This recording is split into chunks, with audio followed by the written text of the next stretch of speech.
hasil dari formulir pendaftaran online nantinya seperti ini ya teman-teman. Di dalam formulir ini, ada beberapa data yang diminta ya teman-teman, seperti nama, tempat lahir, tanggal lahir, jenis kelamin, alamat, tempat untuk upload file, dan sebagainya. Oke, langsung aja kita bahas bagaimana cara membuat formulir pendaftaran online seperti ini. Nah, pertama-tama, silahkan kalian buka aplikasi web browser, misalnya di sini saya menggunakan Google Chrome. Kemudian, silahkan akses Google Drive kalian di drive.google.com. Setelah masuk di dalam Google Drive kalian, silahkan buat folder baru di sini. Tujuannya agar nantinya formulir yang kita buat itu berada di dalam sebuah folder khusus ya. Lalu kita klik baru, kemudian folder. Kemudian kita buat folder baru, misal namanya formulir pendaftaran. Kemudian kita klik buat. Lalu kita klik 2 kali pada folder tadi. Nah, di sini akan kita buat formulirnya ya teman-teman.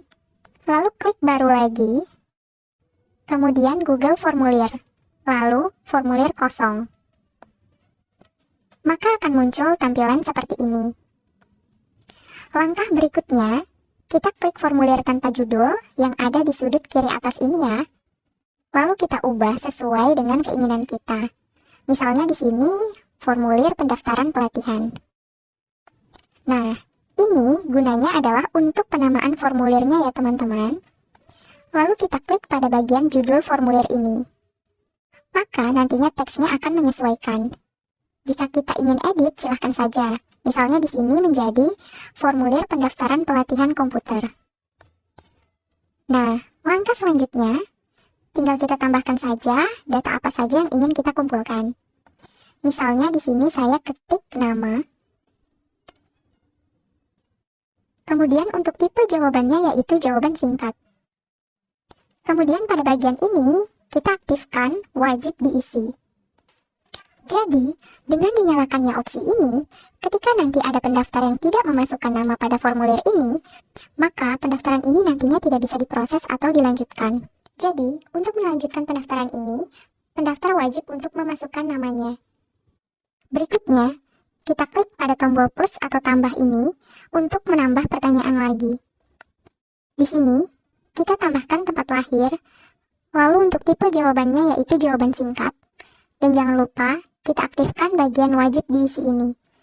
Kemudian kita klik lagi pada tanda tambah pertanyaan. Di sini kita tambahkan tanggal lahir.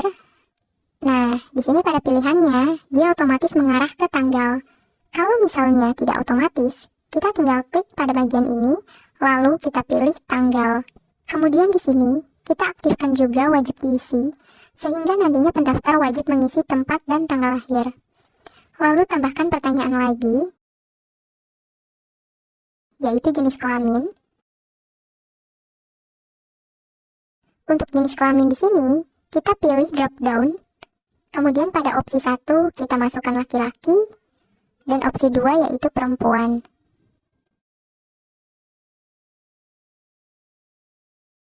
Lalu, kita tambahkan lagi pertanyaan, lalu kita masukkan misalnya pendidikan terakhir. Untuk pendidikan terakhir, kita pilih drop down lagi. Kita masukkan SD, lalu SMP, SMA atau SMK, D3,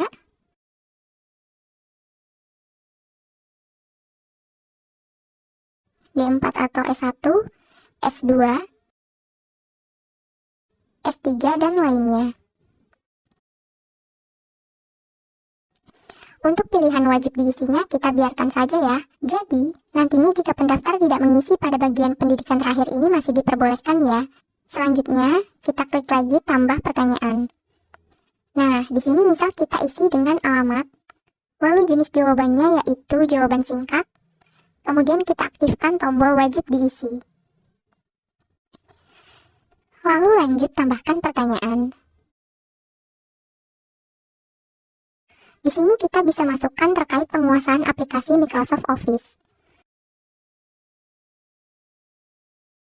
Pilihan jawabannya kita pilih dengan kotak centang, lalu kita masukkan misalnya Microsoft Office, Microsoft Excel, Microsoft PowerPoint. Jadi nantinya, pendaftar bisa memilih jawaban lebih dari satu opsi. Kemudian lanjut kita tambahkan pertanyaan berikutnya, yaitu terkait penguasaan komputer. Tipe jawabannya kita bisa pilih di sini skala linear. Lalu kita masukkan, untuk skala paling rendah yaitu level dasar, dan skala paling tinggi yaitu level mahir. Jadi nantinya, peserta dapat menjawab berdasarkan level yang ada, apakah di level 1 yaitu paling rendah, 2 atau 3 di level sedang, 4 ataupun di angka 5 atau level paling mahir. Selanjutnya, kita tambah pertanyaan, lalu kita masukkan pas foto, agar nantinya pendaftar dapat melampirkan atau mengupload foto diri mereka. Untuk jenis jawabannya, kita pilih pada opsi upload file. Lalu kita pilih lanjutkan. Tunggu beberapa saat. Nah, lalu kita harus aktifkan pada opsi ini, izinkan hanya jenis file tertentu. Maksudnya adalah, agar nantinya pendaftar hanya boleh mengupload file berupa gambar. Jadi di sini, tinggal kita checklist pada pilihan gambar dan foto. Kemudian pada bagian jumlah maksimum file kita pilih 1. Maksudnya, bahwa pendaftar hanya dapat mengupload 1 file foto pada bagian ini. Kemudian, untuk ukuran file yang diupload kita atur maksimal 1 MB. Nah, pada bagian ini, kita aktifkan wajib diisi, agar pendaftar nantinya wajib mengupload foto diri mereka. Lanjutnya sama seperti tadi, jika kita ingin peserta melampirkan hasil scan ijazah terakhir, kita buat saja seperti pada pas foto tadi.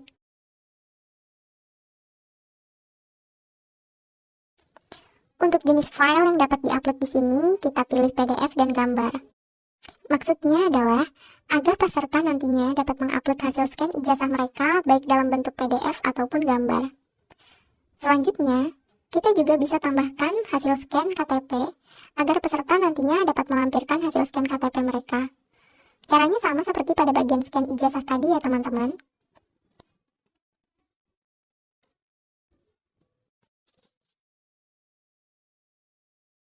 Kemudian, kita klik pada menu setelan atau setting untuk mengatur formulir ini. Nah, di sini, jika kita ingin mengumpulkan alamat email dari para pendaftar, kita tinggal aktifkan pada bagian kumpulkan alamat email. Kemudian, jika pendaftar hanya diizinkan mendaftar sekali saja, kita bisa aktifkan pada bagian batasi ke 1 jawaban. Jika kita aktifkan bagian ini, maka nantinya pendaftar akan diwajibkan untuk login atau masuk akun Google masing-masing. Kemudian pada bagian presentasi, jika ingin menambahkan dan menampilkan pesan setelah pendaftar selesai mengisi formulir ini, kita bisa masukkan pada bagian ini. Misalnya, terima kasih, pendaftaran berhasil dilakukan.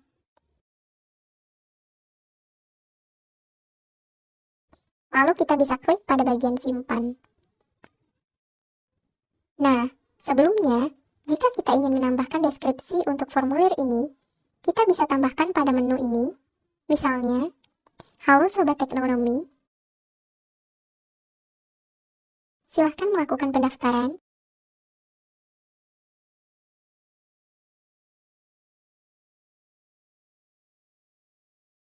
Dan masukkan data diri sesuai dengan kolom yang ada.